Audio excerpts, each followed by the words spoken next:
मुझे तो लगा कि बैरिस्टर जिन्ना का कब्र से आत्मा उठकर अपने शरीर में घुस गया। ऐसा मत करो।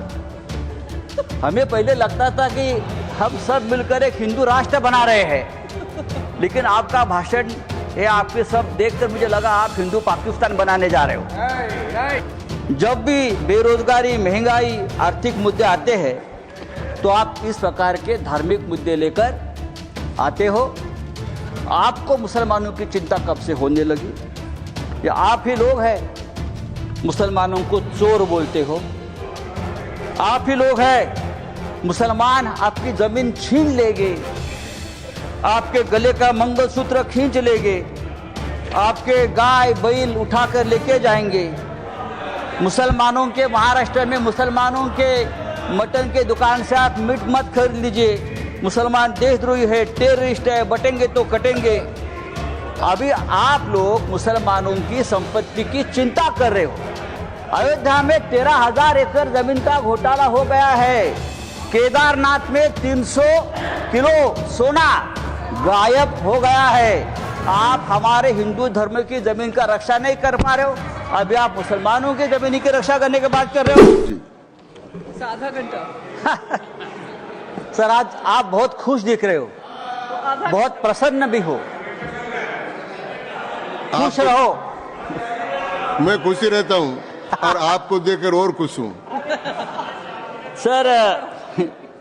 सर मैं देख रहा हूँ कल से दोनों सदनों में गरीब मुसलमानों की बहुत चिंता हो रही है।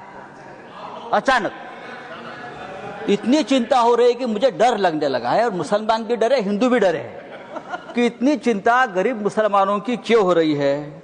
रिजू जी, मैंने आपका भाषण सुना, फिर गृह मंत्री जी का भाषण सुना। मुसलमानों की इतनी चिंता बैरिस्टर जिन्ना भी नहीं करते थे। बैरिस्टर मोहम्मद अली जिन्ना ने भी कभी इतनी चिंता मुसलमानों की नहीं की थी, वो आप कल से कर रहे हो। मुझे तो लगा कि बैरिस्टर जिन्ना का कब्र से आत्मा उठकर अपने शरीर में घुस गया। ऐसा मत करो। हमें पहले लगता था कि हम सब मिलकर एक हिंदू राष्ट्र बना रहे हैं, लेकिन आपका भाषण ये आपके सब देखकर मुझे लगा आप हिंदू पाकिस्तान बनाने जा रहे हो। ये सर, जिस तरह से ये आपने ये बिल जो आप लेकर आए हैं, ये लोगों का ध्यान भटकाने की एक रणनीति है। कल ही प्रेसिडेंट ट्रंप ने हिंदुस्तान के ऊपर 26% टैरिफ का आक्रमण किया, पूरा सबको डुबा दिया। तो ये असली मुद्दा जो है, उसी दिन आपने ये बिल लेकर आए हो, उसी दिन डाइवर्ट करने के लिए, उसी दिन चर्चा होनी चाहिए थी कि ये बिल जो प्रेसिडेंट ने, जो ट्रंप ने जो टैरिफ लगाया, उसे हमारे देश के ऊपर क्या प्रभाव पड़ेगा। हमारी अर्थव्यवस्था गिरेगी, हमारा रुपया गिरकर मर जाएगा। ऐसी बहुत सी बातों का जो ध्यान जनता सोच रही थी, तो आपने ध्यान हटा दिया और हिंदू मुसलमान के मुद्दे पर वापस आपने ध्यान ला कर दिया। जब भी बेरोजगारी, महंगाई, आर्थिक मुद्दे आते हैं तो आप इस प्रकार के धार्मिक मुद्दे लेकर आते हो और 2 दिन, 4 दिन, 5 दिन चर्चा आप कर लेते हो। सर, गरीब मुसलमानों की बात आप लोग कर रहे हो, करोड़ों गरीब मुसलमानों के हित की बात आप कर रहे हो। आपको मुसलमानों की चिंता कब से होने लगी? या आप ही लोग हैं मुसलमानों को चोर बोलते हो। आप ही लोग हैं मुसलमान आपकी जमीन छीन लेंगे, आपके गले का मंगलसूत्र खींच लेंगे, आपके गाय बैल उठाकर लेके जाएंगे। मुसलमानों के महाराष्ट्र में मुसलमानों के मटन के दुकान से आप मीट मत खरीद लीजिए। मुसलमान देशद्रोही है, टेररिस्ट है, बटेंगे तो कटेंगे। अभी आप लोग मुसलमानों की संपत्ति की चिंता कर रहे हो। आप लोग मुसलमानों की संपत्ति के रखवाले बने हो। लेकिन मैं आपको बताता हूं भाई साहब, आप मुझे कुछ मत सिखाइए। मैं बहुत पढ़ लिख कर आया हूं यहाँ, चिंता मत करिए। मैं हिंदुत्व भी पढ़ा हूं और सब कुछ पढ़ा हूं। और आप अभी नए मुल्ला बन गए हो हिंदुत्व के। आप हमें मत सिखाइए, हमारा जन्म में हिंदुत्व के काम के लिए हुआ है। कल गृह मंत्री जी का भाषण में सुन रहा था, गृह मंत्री बोल रहे हैं कि हम 2025 के पहले वाली जो मस्जिद, मदरसे, दरगाह को हाथ नहीं लगाएंगे, लेकिन जो रिक्त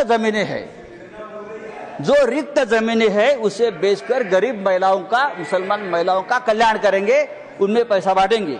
रिक्त जमीनें तो आखिर आप बेचने खरीदी के बात पर आ गए, जिसका डर था कि जमीन बेचेंगे, जमीन खरीदेंगे, ये जो आपका मूल उद्देश्य है, बिजनेस, व्यापार, उसके ऊपर आए। आप चुप नहीं बैठेंगे, आप जमीन बेचकर ही रहेंगे। धारावी का जो हो गया है अयोध्या में 13,000 एकड़ जमीन का घोटाला हुआ है। मैं राम मंदिर का नाम नहीं लूंगा। अयोध्या में 13,000 एकड़ जमीन का घोटाला हो गया है। केदारनाथ में 300 किलो सोना गायब हो गया है। आप हमारे हिंदू धर्म की जमीन का रक्षा नहीं कर पा रहे हो, अभी आप मुसलमानों की जमीन की रक्षा करने की बात कर रहे हो। सर, डिफेंस की जमीन आपने बेच दी अयोध्या में, किसको बेच दी? तो आपका पूरा ध्यान जो है, ये जो 2 लाख करोड़ की जमीन है, प्राइम लोकेशंस, वो किसको देने वाले हैं आप? या तो खरीदने वाले एक ही है, बेचने वाले भी 2 है, खरीदने वाले भी 1 है। तब अगर आपको जमीन की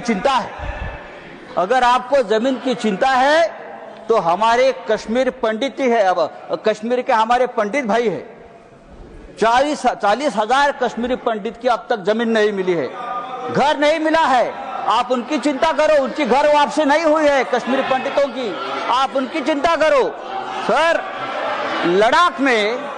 लद्दाख में चाइना घुसकर हमारे जमीन पर कब्जा कर बैठा है, 40,000 वर्ग किलोमीटर। आप हमारे चाइना के जो कब्जे में जमीन है, आप उसकी चिंता करो। आप हाँ दीजिए, हम रक्षा करेंगे, हमारा देश है। तो ये जो आपने एक बिल लाया है संजय जी, ये जो आपने बिल लाया है, वो आपका उद्देश्य साफ नहीं है। आप वो जमीन का व्यवहार करना चाहते हैं। अभी तो बड़ी बड़ी बातें, मीठी मीठी बातें आप करते हो, लेकिन आप व्यापारी लोग हो। व्यापारी लोग ऐसे ही करते हैं, मीठी मीठी बातें करते हैं और फिर ये सब बेचकर भाग जाते हैं। नीरव मोदी जैसे जो आपके ही लोग हैं, विजय मल्ल्या, मेहुल चोकसी भाई साहब। तो मैं आपको बोल रहा हूं, ये जो बिल लाया है, thank you Sanjay ji, thank you. ये बिल हमारे समाज के हित में नहीं है, हमारे देश के हित में नहीं है। आप फिर एक बार इस देश में तनाव पैदा करना चाहते हैं, फिर एक बार इस देश में दंगे भड़काना चाहते हैं, लेकिन आप ये धंधे बंद करो। धन्यवाद। Thank you.